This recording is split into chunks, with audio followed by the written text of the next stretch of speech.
Hi friends, welcome back to join to success YouTube channel. ಸ್ನೇಹಿತರೆ, railway ನೇಮಕಾತಿ ಮಂಡಳಿಯು ದೊಡ್ಡ ಮಟ್ಟದ ಉದ್ಯೋಗ ನೇಮಕಾತಿಯನ್ನು ಮಾಡ್ತಾ ಇದೆ. ಸುಮಾರು 30,000ಕ್ಕೂ ಹೆಚ್ಚು ಹುದ್ದೆಗಳಿಗೆ ಈಗಾಗಲೇ ನೋಟಿಫಿಕೇಷನ್ ಮಾಡಲಾಗಿದ್ದು, ಇದೇ ತಿಂಗಳಿಂದ ಅರ್ಜಿಯನ್ನು ಕೂಡ ಆಹ್ವಾನಿಸಲಾಗುತ್ತೆ. RRBಯು 2025ರ ಆರಂಭದಲ್ಲೇ ಅತಿ ದೊಡ್ಡ ನೇಮಕಾತಿಯನ್ನು ಮಾಡ್ತಾ ಇದೆ. ಹಲವಾರು ವರ್ಷಗಳಿಂದ ಸರ್ಕಾರಿ ಕೆಲಸಕ್ಕೆ ಕಾಯ್ತಿದ್ದವರಿಗೆ ಇದು ಉತ್ತಮ ಅವಕಾಶ ಆಗಿದೆ. ಸೊ ಇದರ ಬಗ್ಗೆ ಕಂಪ್ಲೀಟ್ ಡೀಟೇಲ್ಸನ್ನು ತಿಳಿಸ್ಕೊಡ್ತಾ ಇದ್ದೀನಿ. ಸೊ ವಿಡಿಯೋನ ಎಲ್ಲೂ ಸ್ಕಿಪ್ ಮಾಡದೆ ಕೊನೆವರೆಗೂ ನೋಡಿ.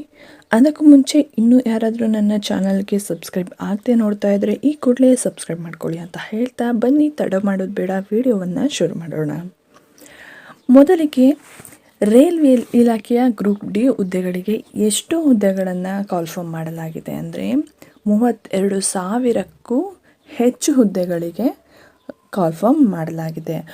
ಒಟ್ಟು 32,438 ಹುದ್ದೆಗಳಿಗೆ ನೋಟಿಫಿಕೇಷನನ್ನು ಮಾಡಿರುವಂತಹದ್ದು. ಇನ್ನು ಇದಕ್ಕೆ ವೇತನ ಶ್ರೇಣಿ ಎಷ್ಟಿರುತ್ತೆ ಅಂತ ನೋಡೋದಾದರೆ ಆರಂಭದಲ್ಲೇ 18,000 ರೂಪಾಯಿಗಳು ಇರುವಂತಹದ್ದು. ಇದರ ಜೊತೆಗೆ ಭತ್ಯೆಗಳು, ಸೌಲಭ್ಯಗಳು ಕೂಡ ಇರುವಂಥದ್ದು. ಇನ್ನು ವಿದ್ಯಾರ್ಥಿ ಏನಾಗಿರಬೇಕು ಈ ಉದ್ಯೋಗಕ್ಕೆ ಅಪ್ಲೈ ಮಾಡಬೇಕು ಅಂತ ಅಂದರೆ ಕನಿಷ್ಠ ಪಕ್ಷ 10ನೇ ತರಗತಿ ಪಾಸ್ ಆಗಿರಬೇಕಾಗಿರುತ್ತೆ. ITI ಮತ್ತು ಡಿಪ್ಲೊಮಾ ಮಾಡಿರೋರು ಕೂಡ ಅಪ್ಲೈನ ಮಾಡ್ಬೋದಾಗಿರುತ್ತೆ. ಇನ್ನು ಅರ್ಜಿ ಶುಲ್ಕದ ಬಗ್ಗೆ ನೋಡೋದಾದರೆ ಜನರಲ್ EWS ಮತ್ತು OBC ವಿದ್ಯಾರ್ಥಿಗಳು 50 ರೂಪಾಯಿ, ಹಾಗೆ SC ST ಮಹಿಳೆ ಮತ್ತು ವಿಶೇಷ ಚೇತನರು 250 ರೂಪಾಯಿಯ ಅರ್ಜಿ ಶುಲ್ಕವನ್ನು ಪೇ ಮಾಡಬೇಕಾಗಿರುತ್ತೆ. ಹಾಗಾದರೆ ಯಾವಾಗಿಂದ ಈ ಅಪ್ಲಿಕೇಶನ್ ಆರಂಭ ಆಗುತ್ತೆ ಹಾಕೋದಕ್ಕೆ ಅಂತ ಅಂದರೆ ಜನವರಿ 23, 2025. ಅರ್ಜಿ ಸಲ್ಲಿಕೆಗೆ ಕೊನೆಯ ದಿನಾಂಕ ನೋಡೋದಾದರೆ 22 ಫೆಬ್ರವರಿ 2025 ಲಾಸ್ಟ್ ಡೇಟ್ ಆಗಿರುತ್ತೆ. ಸೊ ಅರ್ಜಿಗೆ ನೀವು ಅಪ್ಲೈ ಮಾಡಬೇಕಾದ್ರೆ ಏನೇನು ಡಾಕ್ಯುಮೆಂಟ್ಸ್ ಬೇಕು ಅಂತ ನೋಡೋದಾದರೆ ಮೊದಲಿಗೆ ಯಾವುದಾದ್ರೂ ಒಂದು ಐಡೆಂಟಿ ಕಾರ್ಡ್ ಬೇಕಾಗಿರುತ್ತೆ. ಅಂದರೆ ಆಧಾರ್ ಕಾರ್ಡ್, ರೇಷನ್ ಕಾರ್ಡ್ ಅಥವಾ ಪ್ಯಾನ್ ಕಾರ್ಡ್, ಈ ರೀತಿ ಯಾವುದಾದ್ರೂ ಒಂದು ಗುರುತಿನ ಚೀಟಿ, ಜೊತೆಗೆ ನಿಮ್ಮ ಮಾರ್ಕ್ಸ್ ಕಾರ್ಡ್ಗಳು ಬೇಕಾಗಿರುತ್ತೆ. SSLC ಮಾರ್ಕ್ಸ್ ಕಾರ್ಡ್, ಹಾಗೆ ನೀವು ITI ಅಥವಾ ಡಿಪ್ಲೊಮಾ ಮಾಡಿದರೆ ಅದರ ಪ್ರಮಾಣ ಪತ್ರ ಕೂಡ ನಿಮಗೆ ಬೇಕಾಗಿರುತ್ತೆ. ಇದ್ರ ಜೊತೆಗೆ ಕ್ಯಾಸ್ಟ್ ಆ್ಯಂಡ್ ಇನ್ಕಮ್ ಸರ್ಟಿಫಿಕೇಟ್ ಕೂಡ ಬೇಕಾಗುತ್ತೆ. ಜೊತೆಗೆ ಇನ್ ಕೇಸ್ ನೀವೇನಾದರೂ ವಿಶೇಷ ಚೇತನರಾಗಿದ್ದರೆ ಅದರ ಒಂದು ಪ್ರಮಾಣ ಪತ್ರ ಕೂಡ ಬೇಕಾಗಿರುತ್ತೆ.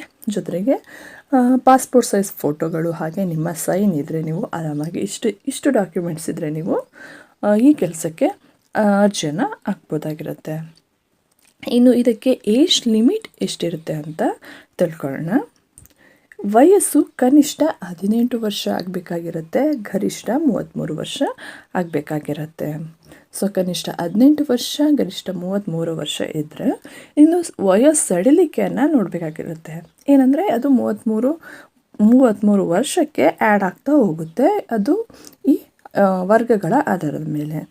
SC STಗೆ 5 ವರ್ಷ ಸಡಿಲಿಕೆ ಇರುತ್ತೆ, ಅಂದರೆ 33 + 5 38 ವರ್ಷ.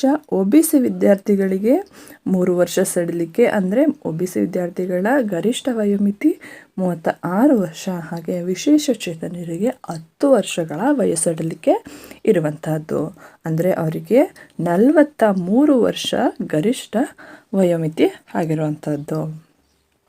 ಇನ್ನು ಇದನ್ನು ಯಾವ ರೀತಿ ಆಯ್ಕೆ ಮಾಡ್ತಾರೆ, ಈ ಉದ್ಯೋಗಕ್ಕೆ ಯಾವ ಪ್ರೋಸೆಸ್ ಮುಖಾಂತರ ಆಯ್ಕೆ ಮಾಡ್ತಾರೆ ಅಂತ ನೋಡೋದಾದರೆ ಮೊದಲಿಗೆ ಕಂಪ್ಯೂಟರ್ ಬೇಸ್ಡ್ ಟೆಸ್ಟ್ ಇರುವಂತಹದ್ದು. ರಿಟರ್ನ್ ಟೆಸ್ಟ್ ಇರೋದಿಲ್ಲ, ಇದಕ್ಕೆ ಕಂಪ್ಯೂಟರ್ ಬೇಸ್ಡ್ ಟೆಸ್ಟ್ ಇರುತ್ತದೆ.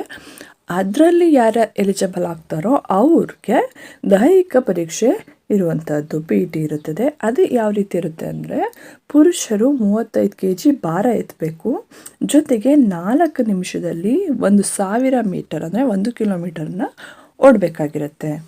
ಇನ್ನು ಮಹಿಳೆಯರು 20 kg ಭಾರ ಎತ್ತಬೇಕು, ಹಾಗೆ 5 ನಿಮಿಷದಲ್ಲಿ 1,000 ಮೀಟರ್ ಅಂದರೆ 1 ಕಿಲೋಮೀಟರನ್ನು ಓಡಬೇಕಾಗಿರುತ್ತೆ.